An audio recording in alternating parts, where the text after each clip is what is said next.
Williams. This is the Upstairs to the Right music channel. And this is the Wednesday night hump here on the Upstairs to the Right music channel every Wednesday, 11 p.m. Central European time, live from Amsterdam. We are here to talk about music gear, guitars, pedals, amps, things like that. So I hope you do stick around and watch the live stream tonight. I always want to start out by, of course, saying hello, Scott. How you doing, sir? Welcome to my moderator, Scott. Want to start out by saying, everybody, thank you so much for taking the time to watch. Time is a valuable thing to each and every one of us, and spending a little bit of yours, whether you watch now live or in the rerun, is always greatly, greatly appreciated. So thank you so much, guys. I do appreciate it. Well, funny thing, haha, I was checking out my live streams and my my video data, because every month at the end of the month, YouTube sends you an email if you're a content creator and basically lets you know how well you're doing or not. And, hey, Ben. And it's the funniest thing, man, because every time I get my feedback from YouTube, they say, "You're doing great. Keep doing what you're doing." And yet somehow or another, I'm growing. I'm growing. Like I said, I'm adding new people every month. It's just at a snail's pace. So that's the funny thing. The other thing that was funny to me is I cut up that Vinendal video and turned it into a short. Um Mr. Watson in the house, how you doing, sir? And turned it into a short. And that's okay, because shorts are something that YouTube wants me to do. So I said, hey, let's cut that video down and then do a short on it. The short is over 1,000 views and climbing up, which is pretty good for short for me. It's about average, actually, because some of my shorts are getting up to 5,000 views. It's just an amazing thing, but it's doing well. The video for Vinadol itself has barely cracked 50 people watching it. Now, I said that when I did it. As a matter of fact, if you go back to the live stream I did right before I went to Vinadol, I said, now I know nobody's going to watch these things because unless you're a really big channel, things like that are just not of interest to anybody. Really, to the only to a small percentage, but they are long-term videos that years down the line people will refer to and they'll watch. So it has some value in that regard. But the short is just doing gangbusters. That's crazy. Either YouTube is really, really pumping the short algorithm, or something's not right there, because yeah, it's just really weird. Hello, Janelle. How you doing? Welcome to the live stream. Scott, YouTube keeps sending me emails telling me how much they hate my channel and how many countries my videos are hidden from. Really? How much they hate it? Interesting. Now they telling me, hey, you're doing great, Mike. Keep doing what you're doing. And yet, but that's all right. Because as I've said before, this is a platform for me to reach out and to share. And whether that's one or a million, that's fine with me. We'll get there someday. We'll do something spectacular. Spectacular. And we'll get there, or maybe not. But either way, good to be here tonight, guys. Um, you know, in order to come up with these live stream topics, um, I try to think of some things in the course of a day. Sometimes something will pop into my head, and I'll jot it down.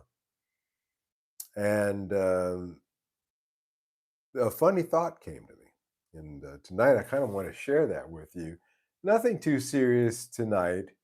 Um, just kind of, but a very, as I like to give, pragmatic discussion about the realities of guitar gear in general. But let's talk about guitars specifically tonight. And you know, we're diving into something that I think a lot of us run into at some point. If you're a musician, whether you're a bedroom musician or you're a major rock star. And, I'll be honest with you, cuts across the spectrum is the idea that you need to somehow earn your gear. You got to earn that guitar, earn that gear. I'll give you a couple of examples, but one that just immediately popped into my head I didn't even think about was Kurt Hammett in Greenie. And I was reading when he bought it, they were like, "Hey, what is he doing with that guitar? He doesn't deserve that guitar. Or what's he doing with a Les Paul? And even like I said, high up on the spectrum as a rock star, and we'll talk about low down on the totem pole, us bedroom and and retired producers. So and everybody else in between. Let's catch up here in the chat. Let's see. Sorry, it's weird. Maybe not hate, but they never once said anything positive. Yeah, it just takes time. I was getting ragged on as well, and it's just recently, and then now that I'm doing shorts regularly, they're just loving me. So, like I said, you dance to the tune they want to dance to, and they'll clap. That's basically the conclusion that I've come to with YouTube. Anything else is, is what it is. Um, you know, you can post a new guitar online. Yeah, that's Ben's right. Do you? Because they don't know.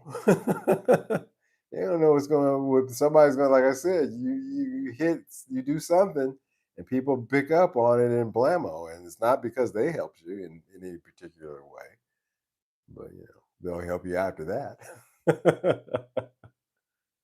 You post a new guitar online. I was looking at the forums the other day, and this is how this kind of came into my head. Uh, Maybe it's a Les Paul or vintage Tokai or a Fender Squire, maybe something like that. Something you're proud of. And somebody comes along and inevitably says, "Cool, but will you play it live? Or what band are you in? Or how are you going to use it to record or anything like that? Do you have a record out? That I can hear." And it's like, what? you know, since when does a person need a resume to enjoy playing an instrument? I was thinking nobody asks a runner if they're training for the Olympics when they buy a pair of sneakers. you know? So that's kind of about what we're going to talk about tonight is, are you worthy of that guitar? Seems to be the kind of thing that's out there. Like, you have to you have to level up in order to have certain instruments. Or if you have an instrument at all, you can't just enjoy it for the sake of having it. You got to be doing something with it. Well, you got a boat, so you might as well start a navy, or you want to start a fishing company. Nobody says that. Everybody says, "Hey, cool, you got a boat, nice. Can you take me out sometime?" They don't, you know. So it's kind of silly. Every time I cover a song from a band on Universal MCA, I expect my channel to be shut down. Oh yeah, yeah, man. You know, there's some shenanigans with that. Actually, what you just brought up there regarding getting copy strikes. I agree with Rick Beato that they are targeting him, and not coincidentally. And and I think that the smaller channels, they're not really, if it comes up, then it'll come up. But that's one of the reasons that I generally avoid playing cover tunes on my channel. I've talked about that before. but because it seems to be more trouble than it's worth, which is a shame. But it is what, again, like I said, with YouTube, dance to the tune they like and they'll clap, and everything else is it is what it is. People just get curious when they see someone with a guitar. Yeah, I suppose so. That's a good point of view. However, I could say that some people would be curious when they see somebody walking down the street with a dog. I have two dogs. I walk down the street, and sometimes people want to stop and pet and talk to them and see them. They find that pleasing. However, nobody asked me if I run a kennel. Nobody asked me if I'm going to start a dog circus. They both do tricks. I'm just saying that there is a weird perception out there. And I guess you kind of hit on that, Michael, by pointing that out that people just get curious when they see somebody with a guitar. And there's a little bit more of a vibe of that scene than I guess walking down the street with two dogs. But still, the equivalency is kind of there. And so it's like we've somehow built this culture where people feel the need to gatekeep with the thought that this person does or does not deserve to own an instrument. You know, so that's kind of tonight's topic. Are you worthy of that guitar, or is the real problem this toxic little corner of guitar culture that tries to make people feel unworthy? And there's a lot of that. It's not as bad as it used to be, but there's a lot of that. Run Riot, welcome, sir. How you doing? Thank you for showing up tonight, sir. Oh man, everybody's showing up tonight. I feel great. This is fantastic, guys. Really enjoy these live streams and the fact that they're now turning into podcasts. Um, really enjoy bringing them to you. And just the fact that I have such a wonderful audience, a steadfast people always following and checking stuff out that I do, it's really, really worth doing it. And that's one of the reasons why I try to give you, Monday topics, not Friday topics, if you know what I mean. And tonight is one of them, gatekeeping. Gatekeeping. I guess gatekeeping is the general theme of this. You know. Now, I've seen in my 40 years, 40 plus years of being in music stores, in studios, band rehearsals, live events, you name it. And I've seen it. Guitar shops, online forums, Facebook groups, YouTube comments. Um, Someone shows a new guitar, and instead of celebrating it, people pile on with, "You shouldn't own that unless you can play it properly." I've seen that. I've been in studios where I've observed people being chastised for not being able to play. At this point. I was merely an observer. I was not a participant. I've myself was invited to play in a band and then rehearse with the band, and I thought it sounded all right. But when we went to go hit the stage, they had turned my amp upside down. And I didn't scream, I didn't yell, I didn't do anything. I got on my guitar, I strapped my guitar on, and I played the part. Nobody heard it. They couldn't hear it because the band was loud. And I performed my ass off, and everybody was hyped to me. They were paying no attention to the lead singer. See, yeah, and so, but that was gatekeeping. That was his way of trying to gatekeep me. Sometimes it backfire on you, but I've seen it. It's nonsense. It really is. Um, Trying to hold somebody down basically is another way. That guy was trying to hold me down. The guy I observed trying to hold down this young brother who was a keyboard player, just riding him. I was like almost I almost said something, but it wasn't my session. And you got all this equipment and you can't play, and and that was not true at all. It's just riding him. Just one of those guys who feels that if he rides you, he'll get a better performance out of you. That's really not the way it produces. Doesn't produce a very nice environment to work, be creative in my opinion. But on the hobby end of it, I've seen again people buy a guitar and then just get roasted for it.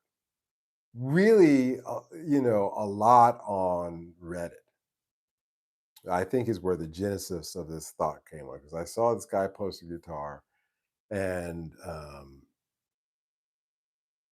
they were ragging him. He was a beginner guitar player, and he got a really nice, what was that, a Fender Strat that was pretty nice. That was a little older. It was a 76, 77, something like that. But he got ridden on for, you don't deserve, a vintage. Some people, you don't deserve that vintage guitar if you're just a beginner. And I was thinking, you did your daddy buy that for you? Is one of the things people said. And I was thinking to myself, well, my good friend back in high school, Steve Demont, had a 60, I'm sorry, 50, I guess it had to be a 50 or 60. Anyway, he had a Black Beauty custom from, the original line. This was in the 1980s, around 1982, he had it. And he was an excellent guitar player, even at that time. We were very young, but he was really good. And that was his one and only guitar. So I don't understand this mentality of people who think like that. Photographers buy high-end cameras just to shoot family vacations. Nobody screens at them for not shooting the cover of National Geographic. Cyclists buy bikes worth thousands of dollars. Believe me, I know this. I observed my father do it with motorcycles and bicycles. Not because I expected him to be racing in the Tour de France, but it's just because he loved to ride. I didn't expect him to get into motocross.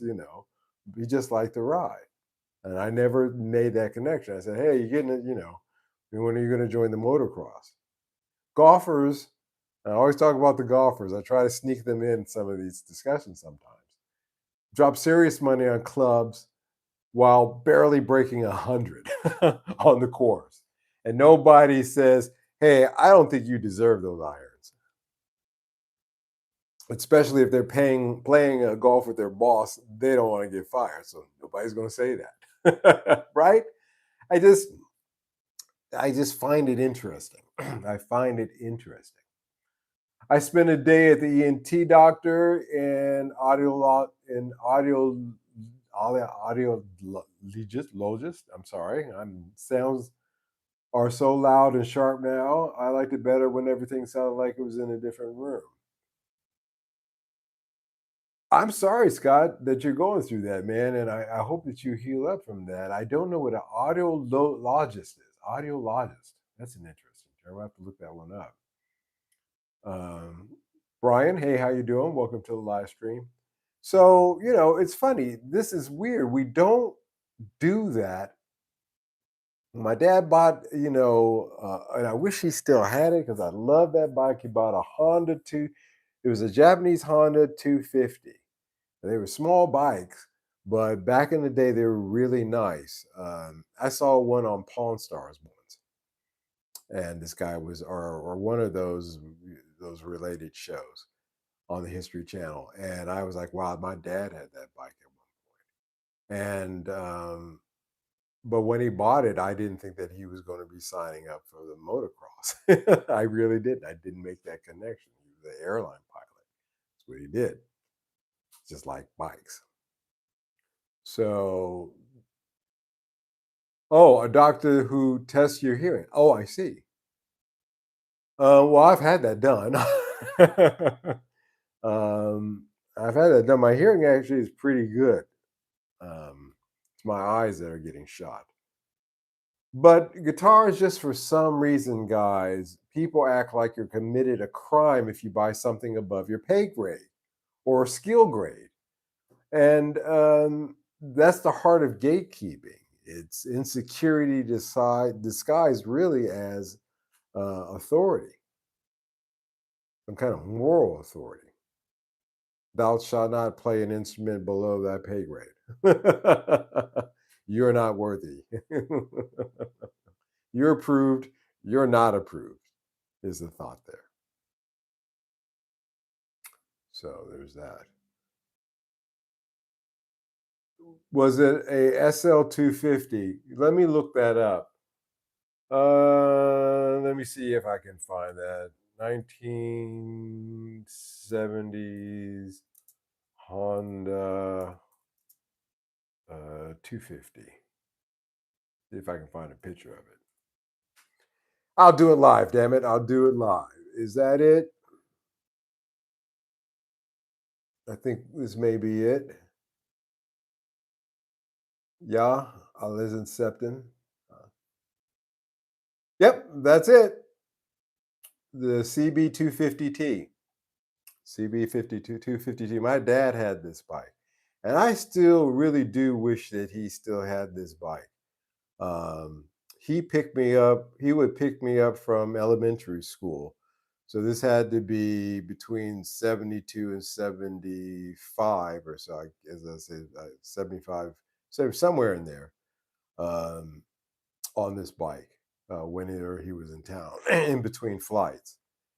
And honestly, this is the one motorcycle. I don't ride bikes myself too much, but if I did do it, this would definitely be the bike that I want to go out and get. Sort of gift myself. I may just yet do it.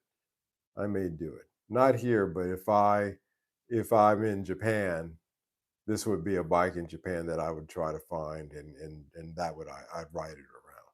Yeah, that's the bike. Thank you very much for having me look that up, man. I was just looking at that. It's a beautiful bike, and they are cool. They're not a lot of power, man, but they are just a cool, just a wonderful, nice bike. Nice bike. You know, so why do people act this way? In my opinion, first reason really is our current situation of price inflation. And I'm going to shoot a video this week for my regular content. Just a little thing where I'm sitting there talking to the camera. I want to try that style of video for my channel. And the topic is going to be about Japanese secondhand guitars. There are a shit ton, excuse my French, of counterfeits that are popping up on some of the sites that I peruse when I'm doing my guitar safari every month for guitars from Japan. I have to be so diligent, looking at literally things with a magnifying glass, through the screen uh, uh, to check things because there's so many counterfeits out there now. It is mind blowing. I can't explain it. Can't explain it. But I'm going to talk about that. But price inflation is one of the reasons. Let me catch up here in the chat. Brian says, cool, I remember them. Yeah, those small bikes were fun, Michael says. Scott says, I was never into motorcycles, but the Kawasaki Thousands, the California Highway Patrols had my, yeah, those Kawasaki 1000s. I remember those too. Yeah, the CHP had those. They did. Weren't those featured on chips too? Yeah, pretty nice.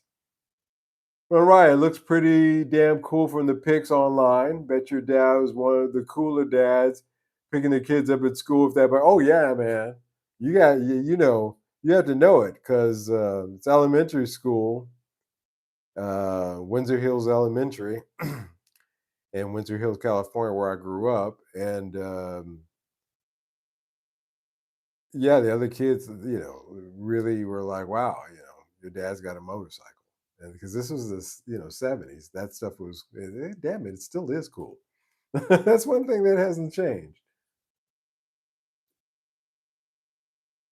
Uh-oh, somebody saying something nasty there that got deleted by Scott. I didn't catch that. Guitars are expensive now. A new Fender or Gibson is way out of reach for most players. And that creates this feeling that only the pros should own them, as if money spent has to be justified by career level. So there's that. Second reason is insecurity. There are players who feel like they're not good enough. So instead of admitting that, they project it onto others. They make themselves feel better by judging who's allowed to own what. And this is just my observations after reading through the forums, Reddit, and all these, and seeing these things and experiencing them too. Is that it really comes down insecurity? I think is the number one driver behind people who feel that they have to be gatekeepers for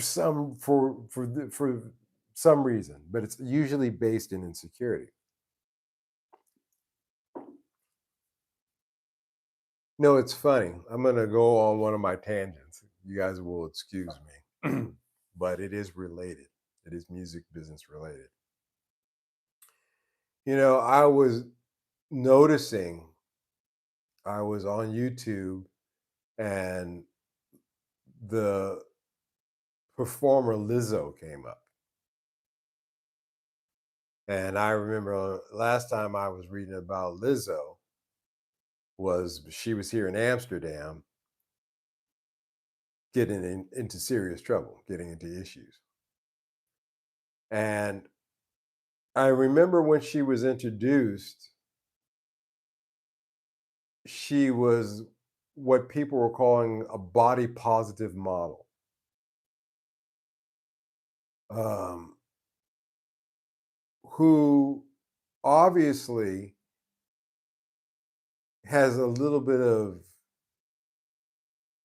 not feeling like she's good enough.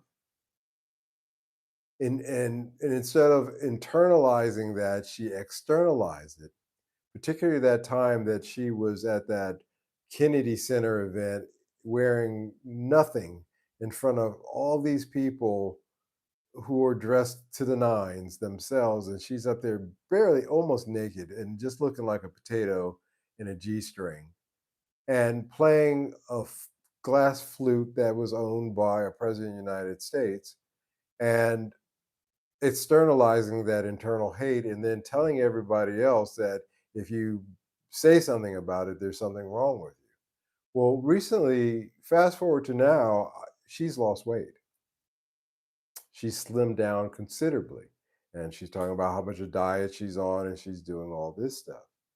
And this reminds me again of what I just read you about insecurity. Taking that story, let me read this to you again.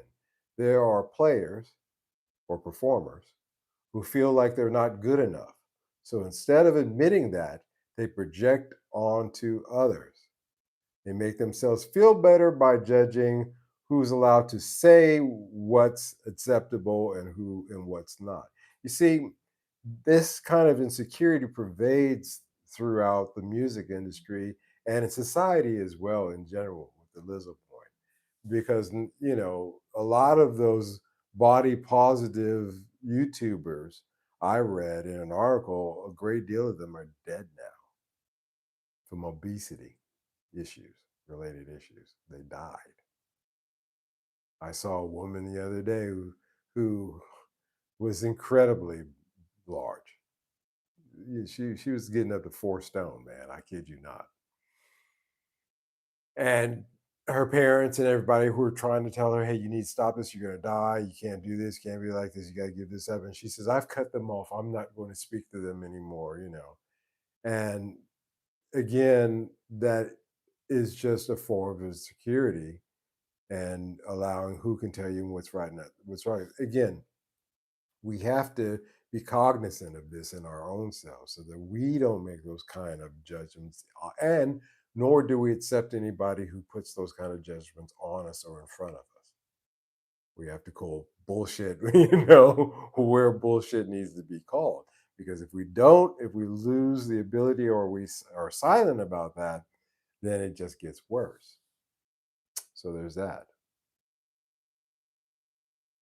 Uh, exactly, Michael Watson says. They try to drag you down to their level. Frederick Rogers, how you doing, sir? Welcome to you. Yeah, Michael. And it just goes across the line too. And I brought up the Lizzo thing because I find it so interesting because it's a good point. That there is no moral center to that person. She was going about, encouraging people who look like that to not die but to do worse. Because look, if you can be a big star on stage, even if you're a fig and potato in a G string, you know, a sack of potatoes in a G string, and now you know after many deaths of these body positive people that were put upon us because we were told, hey, don't tell them that they're going to die, they die if they don't lose weight. And she, which was one of the main ones, is now on Jenny Craig. And they'll try to lead you down that path, as Michael was saying, you know, drag you down to their level. When you're like, no, I'm not going down there because that doesn't make sense. It doesn't sound right. It doesn't look right. And the same thing is extended even to our table here at YouTube, the Guitar Nerds, about the gatekeepers we have. If it's the same thing, I make that, tell those two, I bring that story up just to show you it's really the same thing. It's all kind of related. It's all based on insecurities. Third reason is tradition. Guitar culture has always been tied to the image of the rock star. Hendrix, Clapton, Page, Stevie Ray Vaughan, all these guys are held up as the ones who deserve the instruments. This trickles down into the weird idea unless you're on stage or cutting records, you shouldn't have serious gear. You shouldn't have serious gear. So, there's that. At least not wearing a G string. Yeah, man, if you guys want to give yourself some serious nightmares, you know, watch Lizzo performing with that glass flute at the Lincoln Center. Just watch that. Make it a double feature. Follow it up with Two Girls in One Cup. Two Girls, One Cup.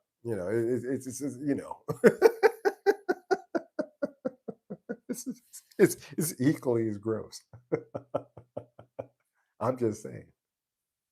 That tradition idea,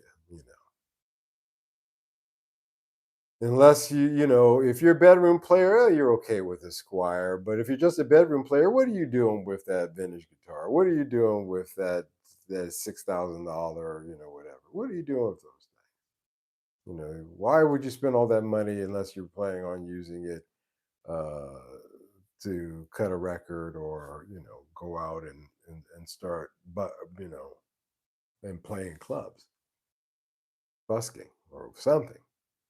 And the general concept, well, I wanted it because it's what I wanted, just seems to go over people's heads when it comes to guitars. And it's just the truth of it. But, you know, think about it. Did Hendrix have a resume when he bought his first guitar? Did Stevie Ray Vaughan? Did Jimmy Page? Excuse me, got a little cat hair in my ear, in my eye as usual. Did Kurt Cobain? No. They had passion for the instrument. And at the end of the day, I think that's really only the most important requirement. And we call BS on everything else. We're saying, no, no, no, no, no, we're not doing that. Scott says, don't watch Lizzo playing flute. Watch this instead. Wait a minute. Let me go over here. Uh, I'll never eat potatoes again. That's funny. That's funny. At least now, while wearing a G-string, that's funny stuff. Don't watch Lizzo playing flute. Watch this instead. Oh man, what is this? The Happy Moose. Oh, I think I remember that one. That's yeah. I think I know this one. I'll get back to that one. Funny stuff, man. Yeah, don't. No, I was just kidding, guys. Really, don't watch that Lizzo thing because you will have nightmares for you for decades. Don't do it. Do you like Jesse Johnson said? Do yourself a favor. Just walk on by. you know, guitars as tools versus guitars as objects of joy.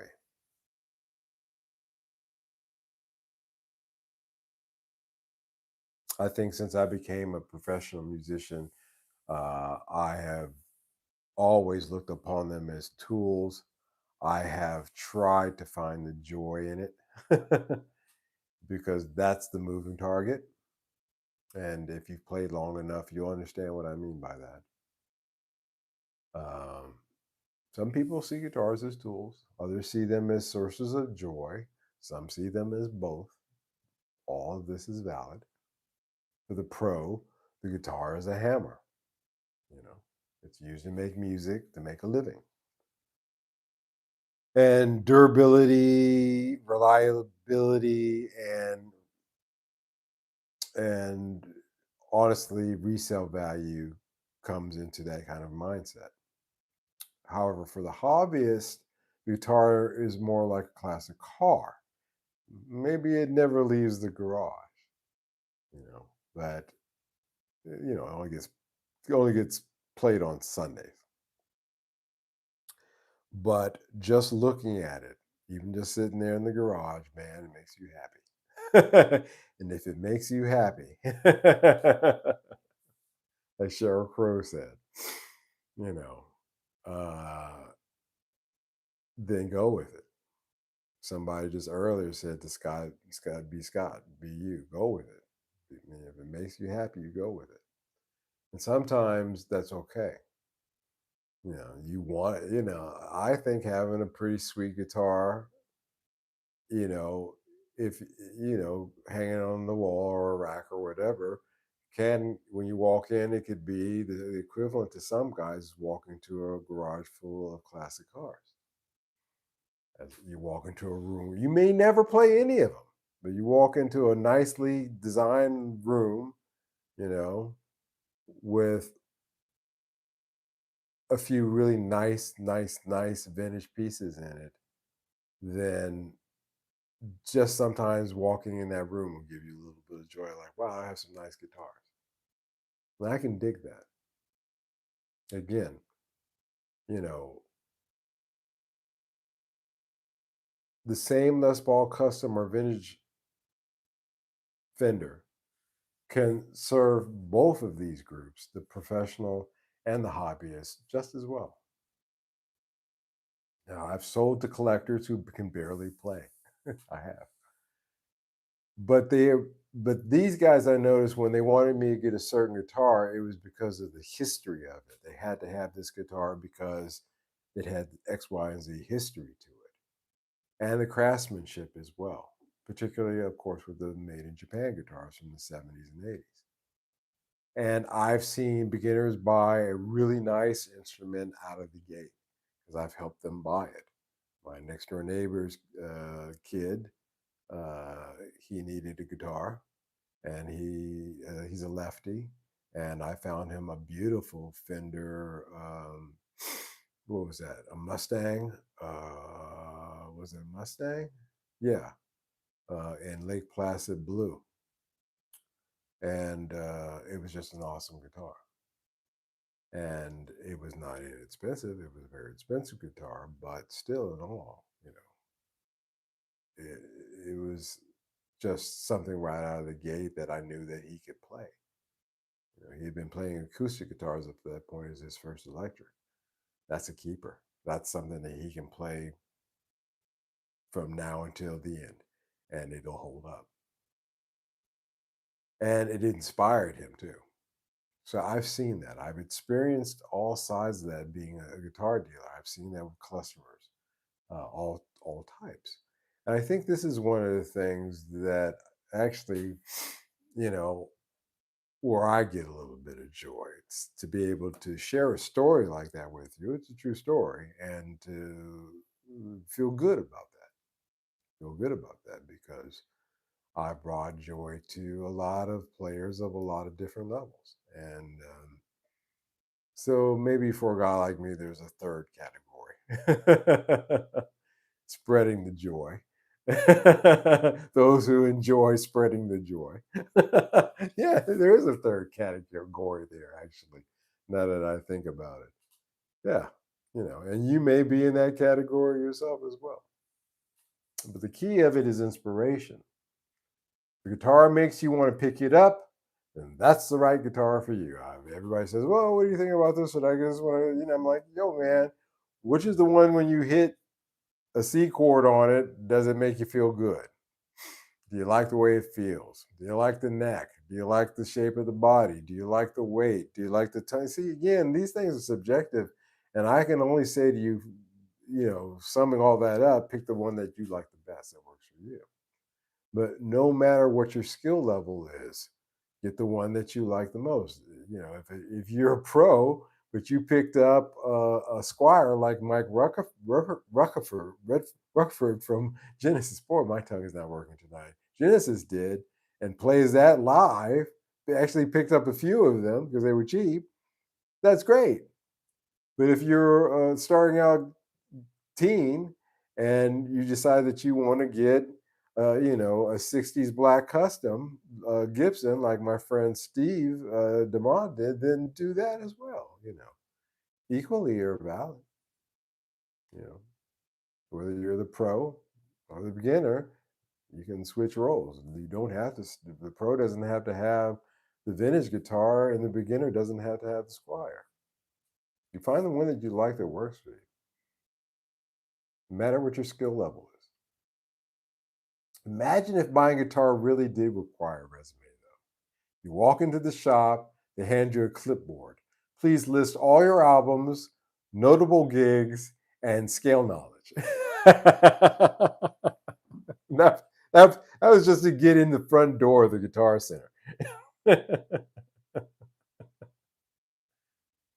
And before you can buy a Strat, you have to play Eruption note for note. And buying a Les Paul, you better know every slash solo and every page live solo, note for note as well. It's ridiculous, is the point of it. As a mental, even if you try to take it down as a mental exercise, it's a ridiculous thing. It's ridiculous. It's absurd. But this is the equivalent to the mentality that people push online.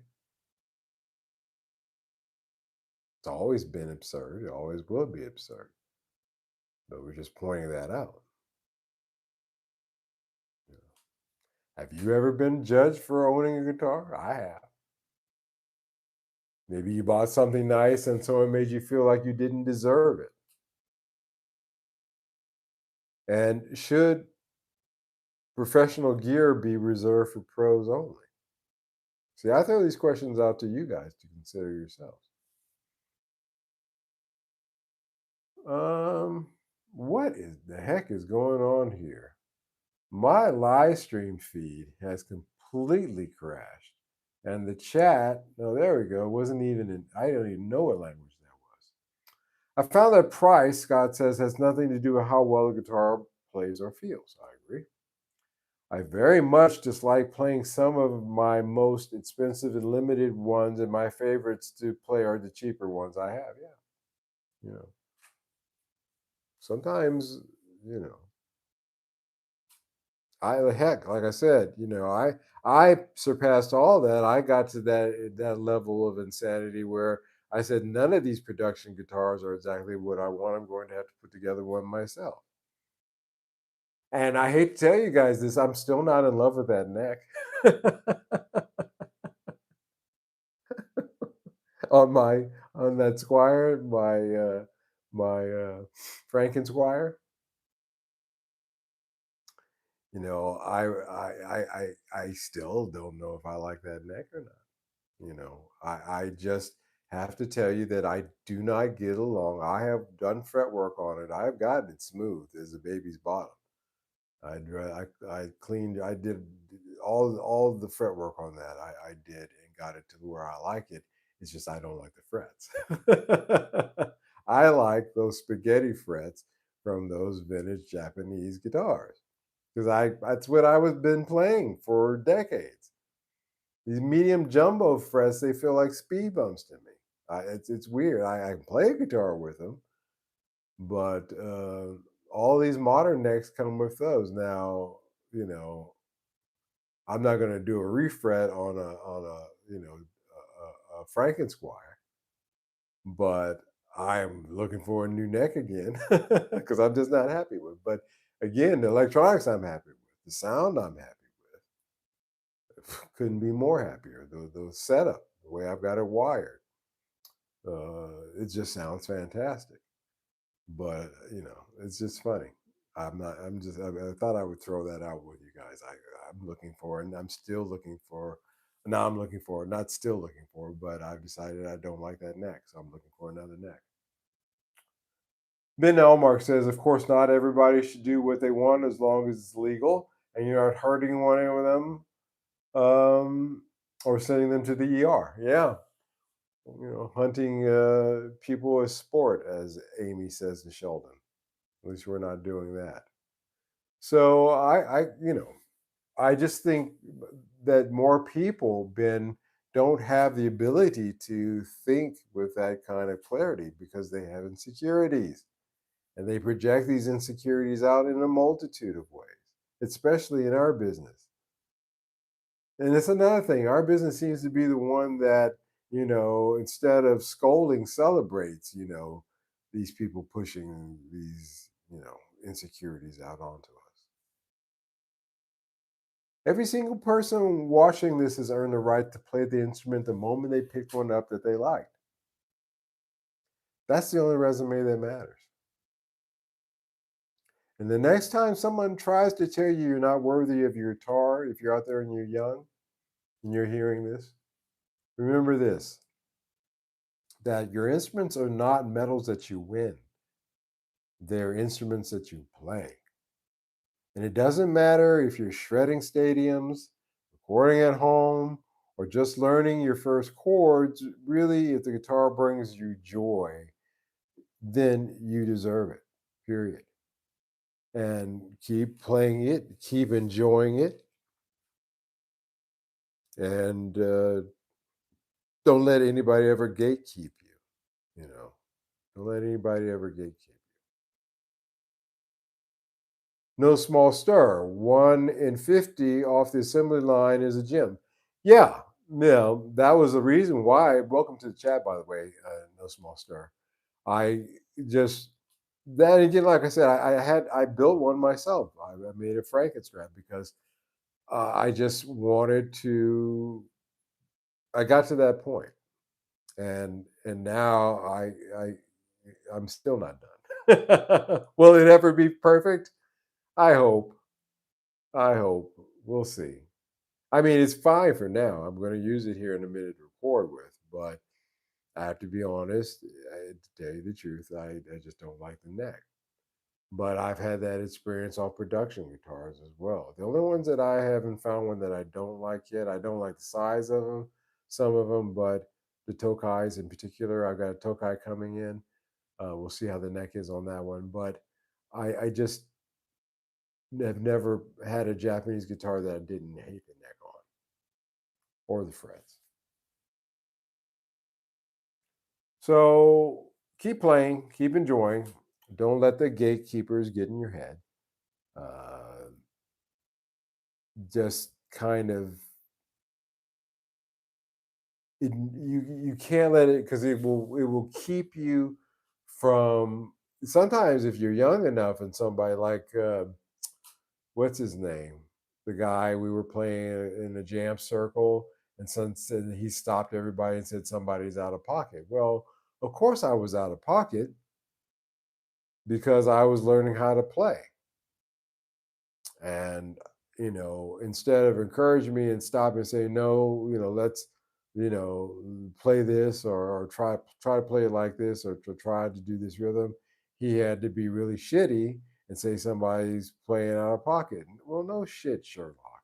And plus, on top of that, I was like 14 or 15, and he was friggin' in his 20s. And I was thinking, what the hell is Drake doing hanging out with this older guy anyway? This friggin' bum. Um, but he could play. But he was a gatekeeper. And if I had listened to them and let that stop me, instead of making me go home, I played piano. I had a metronome. I had to use a metronome to learn how to play time on the piano. So I said, well, let me turn on the metronome and play rhythm guitar. And I can right now remember myself sitting on my guitar bench, my piano bench in my parents' house at home as a teenager, with the metronome going click, click, click, click. I had my guitar, my electric guitar, first one, the one I took to talk about, the Squire Bullet, the Japanese made one, sitting there and practicing ticka ticka ticka ticka ticka ticka ticka ticka ticka ticka ticka, playing that rhythm and to that metronome. And instead of letting him deter me, I got to the point now where my rhythm playing is great. Don't need a metronome. Don't need any TikTok. The metronome is now set inside my head. So don't let the gatekeepers discourage you either. Sometimes, like I said, it can work against you. There's two stories I give you tonight, where I had two guys who were trying to gatekeep me, but instead I turned it around. Be that guy. Don't let it discourage you. Turn it around. Learn from it. Make it a learnable experience, is what they call it. And you'll be all right. You'll be all right. Because you down. I have so many stories. And I hate to say it, and well, it's just there were certain types of musicians that will always tear you down. Let me not even get into that.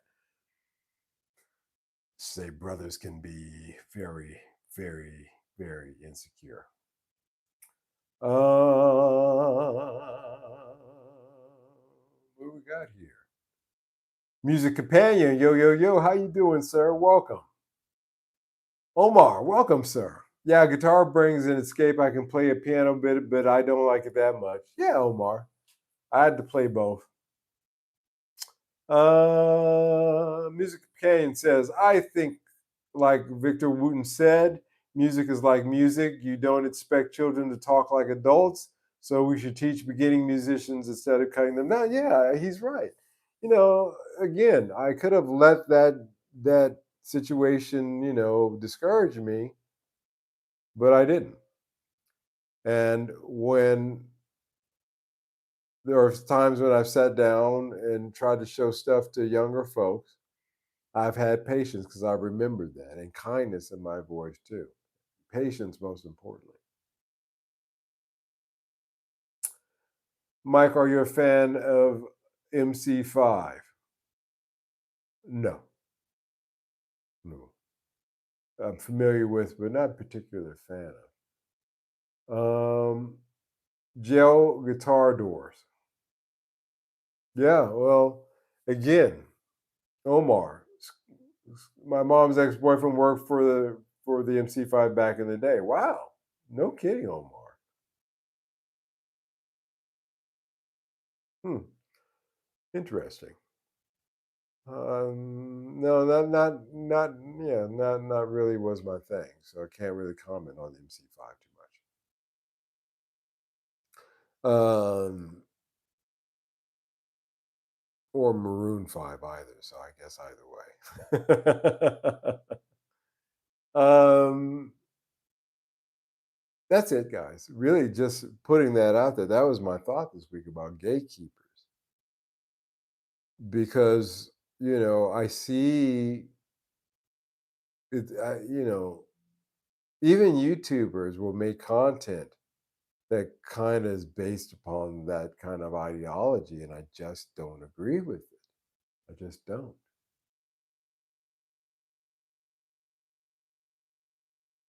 Do you like Andy Summers? Of course. You have to understand. I have an older brother who's 3 years older than me, and in 1978, when that first Police 77, 78, when that first Police album came out, that would put me at 10 years old and him at 13. And this and what is that song? Gosh, what is the song on that album? Uh, Gosh, I'm just drawing a blank right now. It was probably one of the most wonderful guitar licks that I heard at that point. I'm drawing a blank on the song right now. I'm sorry, guys. But from the first album, all the stuff was good, but it had a tone to it, and I've always liked his guitar playing. Always will. One of the big influences on me.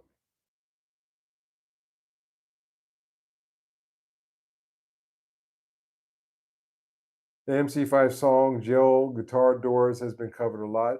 I'll take a look at it, Scott. I'll take a look at it. Um, Gilbert Clark has a killer cover. Check it out, Mike, when you can. I certainly will. Roxanne, no. Baldo, certainly that. I'll tell you, but I can't think of that song. But the other song in that album that actually I like a little bit more is everything. Every little thing she does is magic. I never heard a production that sonically sounded like that before.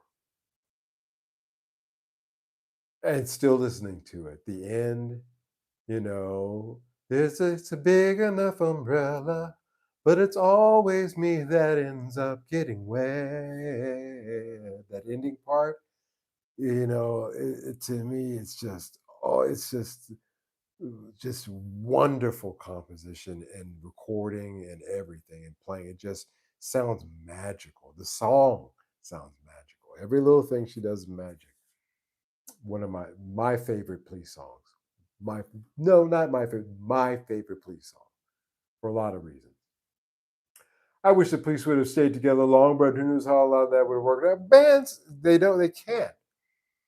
It's difficult because people started arguing with each other. Even in my little rinky dinky band Asanoki, I had to wrap heads.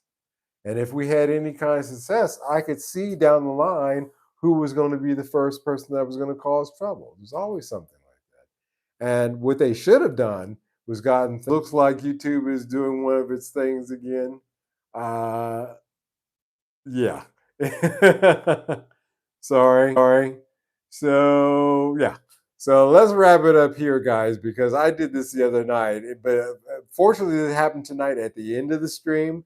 But last time around, I did it at the 15-minute mark. You still see that one. I kept it up. It's just 15 minutes long. Even though it cuts off at 15 minutes, I did a full hour. So I'm not doing that tonight. We made it through this one without any YouTube interrupts. I'll take that as a win. All right, guys. I've been procrastinating. I need to get to my content filming. Couple of things. So there will be some certainly more regular content coming up here, guys. I kind of want to get ahead of it and maybe spend the day that's just it, where I just spend the day recording. I'll change my shirt and my hat. So it looks like a different day and knock a few out. See how that format works. The first discussion is really going to be about how shitty the guitar secondhand market has gotten and why I think that is. But that'll be coming up hopefully Friday or Saturday.